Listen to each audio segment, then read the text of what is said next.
ನಮಸ್ಕಾರಪ್ಪ ಎಲ್ಲರಿಗೂ. ಈಗೇನು ಸುದ್ದಿ ತೊಗೊಂಬಂದನು ಗೊತ್ತೈತೇನ್ರಿ? ನಾ ಮತ್ತೆ ಆ ಕಡೆ ಹೊಂಟ್ರೆ ನೋಡ್ರಿ. ಈಗ ಇಲ್ಲಿ ಕುಂದಗೋಳ ತಾಲೂಕಿಗೆ ಹೊಂಟನ. ಕುಂದಗೋಳ ತಾಲೂಕದಿಂದ ಗೌಡಗಿರಿ ಗ್ರಾಮ ಅಂತ ಒಂದೈತಿ. ಗೌಡಗಿರಿ ಗ್ರಾಮದ ಯುವಕರ ಎಷ್ಟು ಹುರುಪು ಉಲ್ಲಾಸದಿಂದ ಏನು ಕೆಲಸ ಮಾಡ್ಯಾರ ಗೊತ್ತೈತೇನ್ರಿ ಇವತ್ತು? ನೋಡ್ರಿ, ಅಲ್ಲಿ ಮೌನಾಚರಣೆನೂ ಐತಿ, ಸಂಭ್ರಮಾಚರಣೆನೂ ಐತಿ. ಯಾಕಂದ್ರೆ ಭಾರತದ ಒಂದು ರಾಷ್ಟ್ರ ಪ್ರಶಸ್ತಿ ವಿಜೇತ ಆದಂಥ ಕರ್ನಾಟಕದ ಧ್ರುವತಾರೆ ಪುನೀತ್ ರಾಜ್ಕುಮಾರ್ ಇವತ್ತು ನಮ್ಮ ಮುಂದೆಲ್ಲ. ಇವತ್ತು ಕರ್ನಾಟಕ ಶೋಕಾಚರಣೆ ಅಷ್ಟೇ ಅಲ್ಲ, ಇಡೀ ಭಾರತ ಶೋಕಾಚರಣೆಯಲ್ಲಿ ತೊಡಗಿದೆ. ಆದರೆ ಪವಿತ್ರ ಗ್ರಂಥದಲ್ಲಿ ಒಂದು ಉಲ್ಲೇಖ ಏನಿದೆ ಗೊತ್ತ್ರಿ? ಪ್ರತಿಯೊಬ್ಬನ ಸಾವಾದ ನಂತರ ಅವನ ಆತ್ಮಕ್ಕೆ ಶಾಂತಿ ಕೋರಬೇಕಾದ್ರೆ ಹಸಿದವನಿಗೆ ಅನ್ನ ನೀಡು ಅಂತೈತಿ. ಬಸವಣ್ಣವರು ಸ್ವತಃ ಹೇಳ್ತಿದ್ರು ಇದನ್ನ ವಿಷಯ, ಯಾವಾಗಲೂ ಹೇಳ್ತಿದ್ರು. ಹಸಿದವನಿಗೆ ಅನ್ನ ನೀಡು, ಅರಸಿ ಬಂದವನಿಗೆ ಆಸರೆ ನೀಡು, ಅನ್ನ ಬೇಡಿದವನಿಗೆ ಅನ್ನ ನೀಡು. ಹಸಿವನ್ನು ಅವನ ಹಿಂಗಿಸಿದವರು ಇಂಥ ಯುವಕರು ಏನು ಮಾಡಿದ್ದಾರೆ ಕುಂದಗೋಳದಾಗ ಗೊತ್ತ್ರಿ? ಗೌಡಗಿರಿ ಗ್ರಾಮಸ್ಥರು ಕುಂದಗೋಳ ಇವತ್ತು ಕರ್ನಾಟಕ ನೋಡುವಂಗೆ ಮಾಡ್ಯಾರ್ರಿ. ಯಾಕಂದ್ರೆ ಅಲ್ಲೇ ಪಕ್ಕದ ಊರಾದ ಕುಂದಗೋಳ ತಾಲೂಕಿನ ಅಲ್ಲಾಪುರ ಗ್ರಾಮ ಇವತ್ತು ಭಾರತ ನೋಡೈತಿ. ಅದರ ಸಲುವಾಗಿ ಅಲ್ಲೇ ಪಕ್ಕದಾಗಿರುವಂಥ ಇದು ಗೌಡಗಿರಿ ಗ್ರಾಮ ಇವತ್ತು ಭಾರತ ನೋಡು ಹಂಗೆ ಮಾಡ್ಯಾರ ಹುಡುಗರ. ಅಲ್ಲಿ ಏನು ಮಾಡ್ಯಾರಂದ್ರೆ ಇವತ್ತು ಪುನೀತ್ ರಾಜ್ಕುಮಾರ್ ಸ್ಮರಣಾರ್ಥಕವಾಗಿ ಹಸಿದವರಿಗೆ ಅನ್ನ ನೀಡ್ಯಾರ. ಮಸ್ತ್ ಪಲಾವ್ ಮಾಡ್ಯಾರ್ರಿ. ಪಲಾವ್ ಮಾಡಿ ಎಲ್ಲರಿಗೂ ಹಂಚಾರ.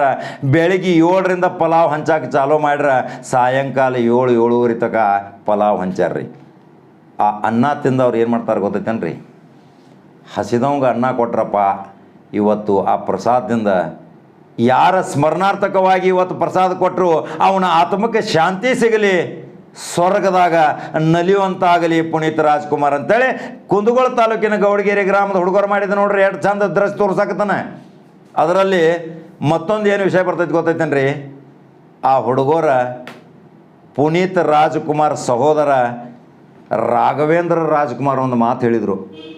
ಅಂತಿಮ ಸಂಸ್ಕಾರ ಆಗೋಕ್ಕಿಂತ ಮೊದಲು ಭಾಳ ಗಮನವಿಟ್ಟು ಕೇಳ್ಕೊರಿ ಅದನ್ನು. ರಾಘವೇಂದ್ರ ರಾಜ್ಕುಮಾರ್ ಏನು ಹೇಳ್ತಾರೆ ಗೊತ್ತೈತೇನ್ರಿ? ಲಕ್ಷಾಂತರ ಅಭಿಮಾನಿಗಳಿಗೆ ನಗನಗತಾ ಹೇಳ್ತಾರೆ. ನೋಡ್ರಿ, ಅವ್ರು ನೀವು ಟಿ ವಿಯಾಗ ನೋಡಿರ್ಬೋದು, ನಾವು ಪ್ರಸಾರ ಮಾಡಿದ್ದೀವಿ ಅದನ್ನು. ಅವ್ರು ಏನು ಹೇಳ್ತಾರೆ ರಾಘವೇಂದ್ರ ರಾಜ್ಕುಮಾರ? ನಮ್ಮ ಅಪ್ಪಾಜಿ ಅಮ್ಮಾಜಿ ಹತ್ರ ಬಲು ಬೇಗ ಹೋಗ್ಯಾನ ಪುನೀತ್ ನನ್ನ ಸಣ್ಣ ತಮ್ಮ. ನಾನು ಹೋಗ್ಬೇಕಾಗಿತ್ತು, ಆದ್ರೆ ನನ್ನ ಉಳಿಸ್ಯಾನ, ಆದ್ರೆ ಹೋಗ್ಯಾನ. ಅವಂಗೆ ಇಷ್ಟು ಚಂದ ಸಂಭ್ರಮದಿಂದ ಕಳ್ಸೋನು. ಯಾರೂ ಏನೂ ಅಹಿತಕರ ಗಲಾಟೆ ಏನು ಮಾಡೋಕ್ಕೆ ಹೋಗ್ಬೇಡ್ರಿ. ಯಾವುದೂ ಏನೂ ಅಹಿತಕರ ಘಟನೆ ಮಾಡೋಕ್ಕೆ ಹೋಗ್ಬೇಡ್ರಿ. ಅವನು ಭಾಳ ಸಂಭ್ರಮಾಚರಣೆದಿಂದ ಕಳ್ಸೋನು ಅಂಥೇಳಿ ಹೇಳಿದಾಗ ಮುಗಿಲು ಮುಡ್ತೈತಿ ಜೈಕಾರ. 25 ಲಕ್ಷ ಜನ ಇವತ್ತು ಒಂದು ಪುನೀತ್ ರಾಜ್ಕುಮಾರ್ನ ಅಂತಿಮ ಸಂಸ್ಕಾರದಾಗ ಭಾಗವಹಿಸ್ತಾರಂದ್ರೆ ಇದೊಂದು ಕರ್ನಾಟಕದಾಗ ಒಂದು ಗಿನ್ನೆಸ್ ರೆಕಾರ್ಡ್ ರೀ. ತಿಳ್ಕೊರಿ, ಎಷ್ಟು ಅಭಿಮಾನಿಗಳಿದ್ರು ಪುನೀತ್ ರಾಜ್ಕುಮಾರ್ಗೆ. ಅಂಥ ಅಭಿಮಾನಿಗಳು ಪ್ರತಿ ಗ್ರಾಮದಾಗ ಅದಾರಂದ್ರೆ ಅದಕ್ಕೆ ಕುಂದಗೋಳದ ಗೌಡಗಿರಿ ಗ್ರಾಮ ಸಾಕ್ಷಿ ನೋಡ್ರಿ. ಅಲ್ಲಿ ನೂರಾರು ಯುವಕರು ಏನು ಮಾಡ್ಯಾರ ಗೊತ್ತೈತೇನ್ರಿ? ಅನ್ನ ಸಂತರ್ಪಣೆ ಅಂತಾರೆ. ಕೋಲಾಟ ಆಡ್ಯಾರಿ, ಮನರಂಜನೆ ಮಾಡಿಕೊಟ್ಟಾರ ಎಲ್ಲರಿಗೂ. ಎಷ್ಟು ಚಂದ ಶಿಸ್ತಬದ್ಧವಾಗಿ ಹಳದಿ ಶರ್ಟ್ ಹಾಕೊಂಡ ಕೋಲಾಟ ಮಾಡ್ಯಾರ. ಆ ಕೋಲಾಟದಿಂದ ಜನರನ್ನು ರಂಜನೆನೂ ಸಹಿತ ಮಾಡ್ಯಾರ. ಅವನ ಸೂತಕ ಅಂತಿಮ ಸಂಸ್ಕಾರದ ಒಂದು ಸವಿ ನೆನಪಿಗಾಗಿ, ಆ ಆತ್ಮಕ್ಕೆ ಶಾಂತಿ ಕೋರೋ ಸಲುವಾಗಿ ಅನ್ನದಾನನೂ ಮಾಡ್ಯಾರ. ಇಂಥ ಯುವಕರು ಕುಂದಗೋಳ ತಾಲೂಕಿನ ಗೌಡಗಿರಿ ಗ್ರಾಮದವ್ರಿಗೆ ಒಂದು ಲೈಕ್ ಶೇರ್ ಮಾಡ್ಬೇಕಿರಲ್ಲ ನೀವು. ಹಂಗಾದ್ರೆ ಆ ಪ್ರಮುಖರು ಯಾರದನ್ನು ಹೇಳ್ಬೇಕಿರಲ್ಲ. ಆ ಪ್ರಮುಖರ ಹೆಸರು ನೋಡ್ರಿ. ಆ ಹೆಸರು ಹೇಳೋಕ್ಕಿಂತ ಮುಂಚಿತನ ಮೊದಲು ಚಿತ್ರ ತೋರಿಸ್ತಾನೆ ದೃಶ್ಯಗಳು ನೋಡ್ಕೋರಿ. ಆ ಹೆಸರು ನೋಡ್ರಿ. ಅದರ ಪ್ರಮುಖವಾಗಿ ಗಂಗಾಧರ ಶಂಕಿನಮಠ, ರಾಜು ಮಣ್ಣೂರ, ಮಲ್ಲೇಶ್ ಕಂಬಳಿ, ಕಿರಣ ಶಂಕಿಮಠ, ಮಂಜುನಾಥ್ ಕೆಳಗಿನ ಮನಿ, ಮಂಜುನಾಥ್ ಗುಂಜಾಳ, ಮಂಜುನಾಥ್ ಯತನಟ್ಟಿ ಮತ್ತು ಮುತ್ತುಗೋಡಿ ಹಾಗೂ ಗೌಡಗಿರಿ ಯುವಕರು ಅನೇಕ ಗೌಡಗಿರಿ ಗ್ರಾಮಸ್ಥದ ಗುರು ಹಿರಿಯರ ನೇತೃತ್ವದಾಗ ಈ ಹುಡುಗರು ಮಾಡಿದ್ದ ಎಲ್ಲರೂ ಒಂದು ಲೈಕ್ ಮಾಡಿರಿ, ಶೇರ್ ಮಾಡಿರಿ. ನಂಬರ್ 1 ಚಾನಲ್ ಕುಂದಗೋಳ ತಾಲೂಕಿನಾಗ ಭಾಳ ಪ್ರಸಾರ ಐತ್ರಿ. ಅದರ ಸಲುವಾಗಿ ಈ ಸುದ್ದಿ ವಿಶೇಷ ಸುದ್ದಿ ಅಂತ ತಿಳ್ಕೊರಿ. ಆದ್ರೆ ಪುನೀತ್ ರಾಜ್ಕುಮಾರ್ ಅಭಿಮಾನಿ ನಾವು ಇದ್ದೀವಿ. ನಾವು ಒಂದು ದಿವಸ ಸುದ್ದಿ ಹೇಳಿಲ್ಲ, ಅಷ್ಟು ನಾವು ದುಃಖಿತಾಗಿದ್ವಿ. ಆದರೆ ಗೌಡಗಿರಿ ಗ್ರಾಮಸ್ಥರು ಮಾಡಿದ್ದ ಕೆಲಸ ಯುವಕರದ್ದು ನೋಡಿ ನಮಗೆ ಮತ್ತೆ ಹುರುಪು ಬತ್ತ ಸುದ್ದಿ ಹೇಳಕ್ಕೆ. ಅದರ ಸಲುವಾಗಿ ನಂಬರ್ 1 ಚಾನಲ್ ಫಾಲೋ ಮಾಡ್ರಪ್ಪ ಎಲ್ಲರೂ. ಕುಂದಗೋಳ ಗ್ರಾಮಸ್ಥರ ಹಿರಿಯರ, ಅಲ್ಲಿ ಶಾಸಕಿ ಕುಸುಮಾ ಶಿವಳ್ಳಿ ಅವರು ಸಹಿತ, ಅವರಿಗೂ ಸಹಿತ ವಿನಂತಿ ಮಾಡ್ತೀವಿ, ಕುಂದಗೋಳದಾಗ ನಿಮ್ಮ ಹುಡುಗರು ಮಾಡಿದ್ದ ಮೆಚ್ಚುಗೆ ವ್ಯಕ್ತಪಡಿಸ್ರಿ. ಸರ್ಕಾರಕ್ಕೆ ಒಂದು ಶಿಫಾರಸು ಮಾಡಿರಿ, ಇಂಥ ಹುಡುಗರಿಗೆ ಒಂದು ಪ್ರಶಸ್ತಿ ಕೊಡುವಂಥದ. ನೀವು ಅಲ್ಲಿ ಜವಾಬ್ದಾರಿಯುತ ಶಾಸಕಿ ಅದಿರಲ್ಲ, ನಿಮ್ಮನ್ನು ಆರಿಸಿ ತಂದಾರಲ್ಲ ನಿಮ್ಮ ಗ್ರಾಮಸ್ಥರ, ಅದರ ಸಲುವಾಗಿ ಆ ಮತದಾರರಿಗೂ ಸಹಿತ ಅಭಿನಂದನೆ ಸಲ್ಲಿಸೋದಕ್ಕಿಂತ ಈ ಹುಡುಗರ ಅನ್ನದಾನದಂಥ ಒಂದು ಕರ್ನಾಟಕದ ರತ್ನ ಪುನೀತ್ ರಾಜ್ಕುಮಾರ್ ಸವಿನೆನಪಿಗಾಗಿ ಮಾಡಿದ್ದಂಥ ಕಾರ್ಯಕ್ಕೆ ಒಂದು ಮೆಚ್ಚುಗೆ ವ್ಯಕ್ತಪಡಿಸ್ರಿ, ಸರ್ಕಾರಕ್ಕೆ ಶಿಫಾರಸು ಮಾಡಿರಿ. ಮತ್ತು ಬೇರೆ ಸುದ್ದಿ ಹೋಗಿ ಬರ್ತಾನ್ರಿಪ್ಪ. ನಮಸ್ಕಾರ. ಕಂಗಳ ಬಿಸಿಯ ಹನಿಗಳು ಮೂರು ಕಥೆಯ ಹೇಳಿವೆ, ನಿನ್ನ ಪ್ರೇಮದ ನುಡಿಯ ಕೇಳಿ ನೂರು ನೆನಪು ಮೂಡಿವೆ.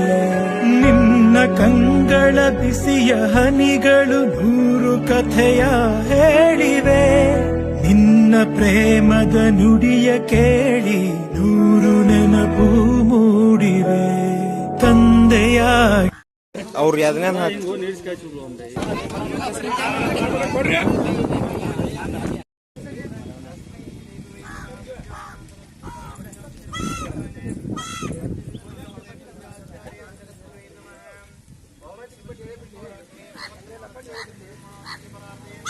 ಒಂದನೊಂದೂರಲ್ಲಿ ಒಬ್ಬ ರಾಜನಿದ್ದನು, ಊರ ಮನೆಯ ಬೆಳಕಾಗೆ ಇದ್ದನು.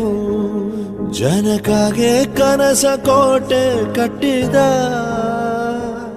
ನಂಬಿ ಬಂದ ಜನಕ್ಕೆ ಪ್ರಾಣ ಒತ್ತೆ ಇಟ್ಟನು.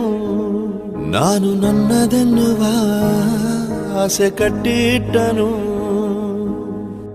ಅವನೇ ನಮ್ಮ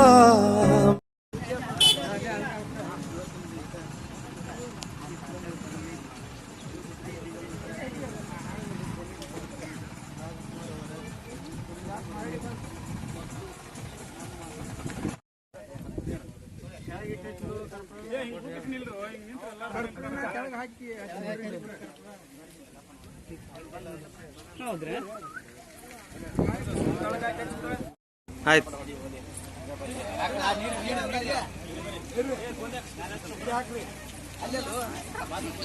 ನೀನ್ ನಿಂತ್ಕೊರ್ರು.